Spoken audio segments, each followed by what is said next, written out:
Si on fait les choses correctement, puis qu'on se motive à continuer à les faire correctement, on peut devenir quelqu'un qui, comme moi, fait au maximum 78 kilos d'une année sur l'autre. Donc, après en avoir fait 195, je trouve que ça vaut le coup.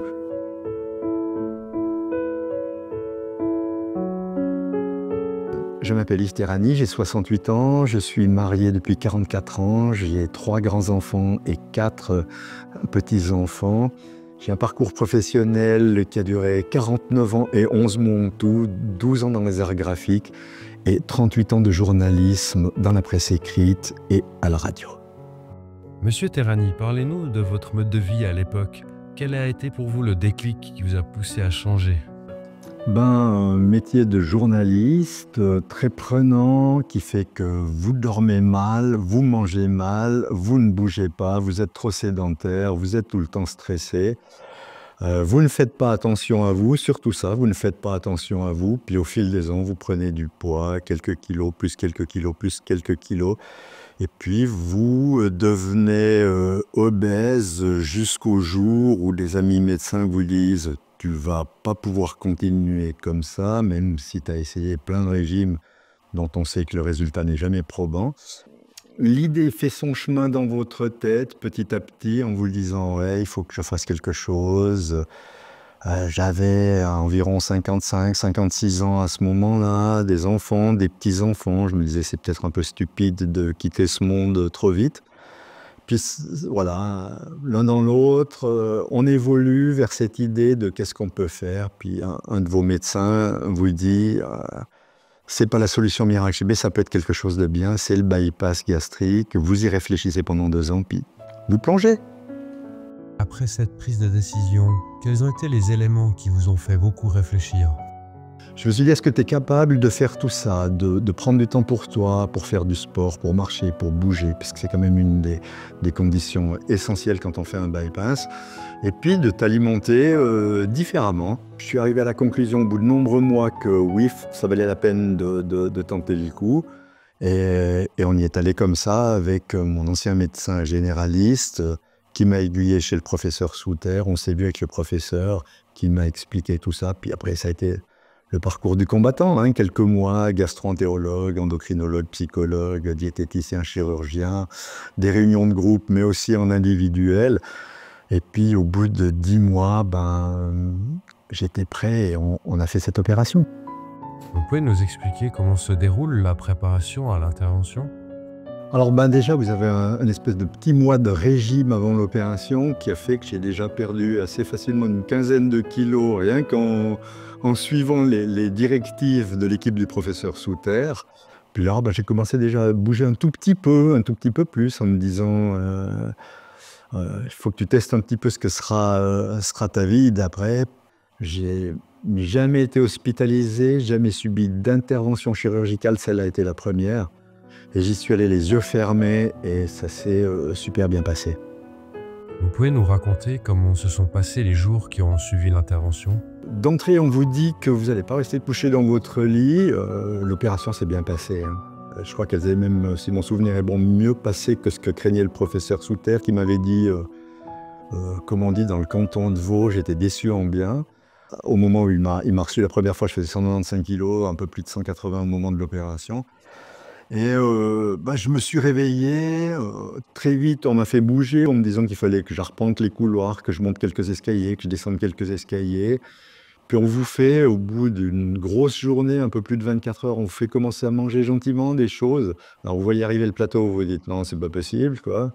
Puis vous apercevez qu'effectivement votre vie va changer parce qu'il vous faut une demi-heure pour avaler un petit Suisse. Et que vous devez trouver un espèce de rythme. Quand vous passez à table, vous n'avez pas faim parce que rien que de voir ça, vous avez l'impression d'avoir des hauts le cœur. Puis l'un dans l'autre, pendant un mois, vous mangez une nourriture qui est complètement mixée. Ça se passe bien, vous apercevez que ça descend bien, vous bougez, vous commencez à bouger toujours plus. Et petit à petit, vous retrouvez une espèce d'équilibre entre je bouge, je mange raisonnablement. Au bout d'un mois, vous commencez à avoir de la nourriture un peu plus solide. Vous faites une ou deux bêtises où vous risquez de vous étrangler parce que tout coince, parce que vous avez voulu manger trop vite comme vous le faisiez avant, puis ça passe pas. Et l'un dans l'autre, vous progressez sur ce chemin-là avec une certaine discipline. Je crois qu'il faut qu'on insiste là-dessus, hein. C'est pas le bypass, comme le dit le professeur Souter, c'est pas un miracle, c'est un peu de mécanique. Après, c'est ce qu'on en fait avec notre tête. Je fais attention, sans me priver de rien, hein. Faut aussi insister là-dessus, quoi. Je mange absolument de tout chez moi, tout passe. Mais ben voilà, après, vous êtes là, vous vivez avec ça. Puis comme vous vous apercevez que ça marche, que ça fonctionne, vous vous dites « Ah, mais c'est formidable, on va y aller, on va continuer, on va surfer sur la vague. » Puis le résultat des courses, chez moi, c'était à peu près 110 kilos en 15 mois, perdus, posés. J'aime pas dire perdus, parce que perdus, ça veut dire qu'on va peut-être les retrouver. Posés, 110 kilos posés, qu'on ne reprend pas si on fait attention. Il faut peut-être dire, dans ce qui a déclenché aussi ma volonté de passer par ce bypass, c'est que ben voilà, j'habite Monté, je suis né à Monté, et j'ai toujours eu autour de moi, chaque matin quand je me lève de ma fenêtre, je vois les ondes mortes, je vois les ondes du midi. Quand j'étais jeune et ado, j'ai fait énormément de montagnes avec mes parents. Puis quand j'ai fait 195 kilos, je regardais ces montagnes en me disant t'iras plus jamais. Parce que quand tu as fait 3 escaliers puis que tu es déjà en apnée, tu n'oses même pas imaginer ce que ça voulait dire d'y aller. Et donc ça, c'est quelque chose qui m'a aussi incité à quelque part à me dire tiens, peut-être qu'un jour j'y retournerai. Et j'y suis retourné pour la première fois à la pointe de Bellevue, en dessus de Morgin. Je faisais encore un tout petit peu plus de 100 kilos. Puis un dimanche matin, j'ai dit à ma femme, on va là-haut, on essaye, et puis si ça fonctionne, on va jusqu'en haut. Si ça ne fonctionne pas, on redescend, puis on essayera une autre fois. Et on est allé jusqu'en haut, puis là, très objectivement, j'ai pleuré, en me disant, joli exploit. Et c'est formidable, et là, je continue maintenant, et je vais continuer tant que mes jambes me portent, que les poumons et le cœur fonctionnent, avec un poids, on peut dire normal aujourd'hui, je vais continuer. Ouais. C'est un vrai plaisir de faire de la marche. Je fais du VTT et pas électrique. Je fais des choses dont j'osais même plus rêver en 2016. Avez-vous des conseils à donner aux personnes qui hésitent à franchir le pas? Ben, qu'il faut y aller.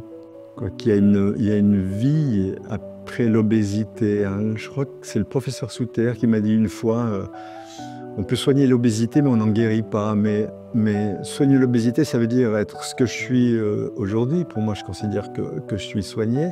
Moi, j'écoutais beaucoup la psychologue, Jannick Parvé en l'occurrence, et une autre de ses collègues, qui m'ont fait prendre conscience qu'effectivement, je m'occupais pas assez de moi et qu'avec cette opération, j'allais devoir m'occuper de moi. Puis j'ai pris ça à la lettre en devenant peut-être un petit peu plus égoïste, en pensant beaucoup plus à moi, à ce que j'avais envie de faire, ce que j'aimais faire et le faire. Puis après, je dis oui, il faut y aller vers ce bypass. Parce que le résultat, il est là, hein. Si on fait les choses correctement, puis qu'on se motive à continuer à les faire correctement, on peut devenir quelqu'un qui, comme moi, fait au maximum 78 kilos d'une année sur l'autre. Donc, après en avoir fait 195, je trouve que ça vaut le coup.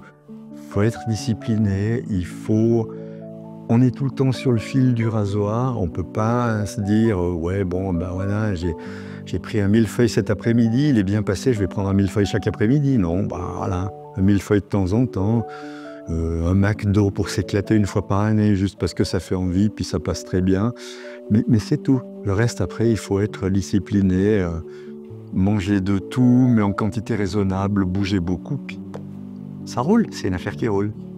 On peut douter, hein, on se dit à un moment donné, est-ce que ça va le faire, est-ce que je suis sur la bonne voie, etc. Donc pas hésiter à poser des questions, plein de questions, et puis surtout à penser à soi-même. Puis après les remerciements, oui, l'équipe du professeur Souter. Parce que c'était top.